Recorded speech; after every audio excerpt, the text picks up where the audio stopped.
सांगली शहरात सलग 3 दिवस जोरदारपणे अतिक्रमण मोहीम राबविल्यानंतर महापालिका आयुक्त सत्यम गांधी यांनी मिरज शहरातील अतिक्रमणांकडे आपला मोर्चा वळवला आहे।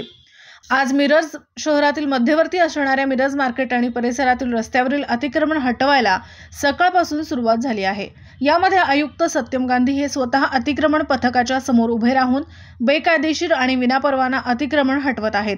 मिरजेमध्ये मोठ्या प्रमाणात रस्त्यावर अतिक्रमण आणि विनापरवाना व्यावसायिकांचे शेड असल्याने रस्ते अरुंद झाले होते। त्यामुळे हे रस्ते पूर्ण क्षमतेने व्हावेत आणि वाहतुकीला कोणताही अडथळा निर्माण होऊ नये, तसेच अतिक्रमणाचा नागरिकांना कोणता त्रास होऊ नये या उद्देशाने आयुक्त सत्यम गांधी यांनी सांगलीतील 100 फुटी रोड रुंद केला। त्याच धर्तीवर मिरजेतील मार्केट परिसरात रस्त्यावर आणि अनधिकृतपणे उभारलेले शेड व इतर बांधकामे महापालिकेच्या अतिक्रमण निर्मूलन पथकाने उद्ध्वस्त केले।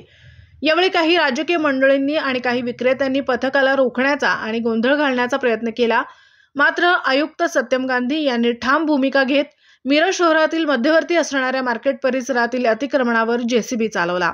यामुळे आता या परिसरातील रस्त्यावरील अतिक्रमण काढण्यात आल्याने रस्ते मोकळे झाले आहेत। अतिरिक्त आयुक्त राहुल रोकडे, उपायुक्त स्मृती पाटील, उपायुक्त अश्विनी पाटील यांच्या पथकाने ही कारवाई केली आहे। यावेळी पोलीस निरीक्षक किरण चौगुले यांच्या नेतृत्वाखाली मिरज पोलिसांचा बंदोबस्त सुद्धा तैनात होता।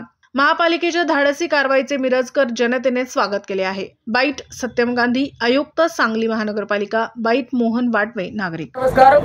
आज मिरज ठिकाणी आम्ही अतिक्रमण हटाव मोहीम घेतलेली आहे आणि या ठिकाणी जे काही अनधिकृत लोक बसत होते फुटपाथवर किंवा अनधिकृत बांधकाम झाला होता त्याला आजपासून रिमूव्ह करण्याची कारवाई आम्ही सुरू केली आहे। इथून पुढे पूर्ण महानगरपालिका क्षेत्रात असंच मोहीम चालू राहील, दर दिवस चालू राहील आणि सर्वांना विनंती आहे की जे काही आपलं बांधकाम असेल, जे काही आपला धंदा असेल ते महानगरपालिका आणि शासनाच्या नियमानुसार करावे, शहराच्या विद्रुपीकरण थांबवावे आणि ट्रॅफिक आणि पोलीस प्रशासनाला सहयोग करावे। धन्यवाद।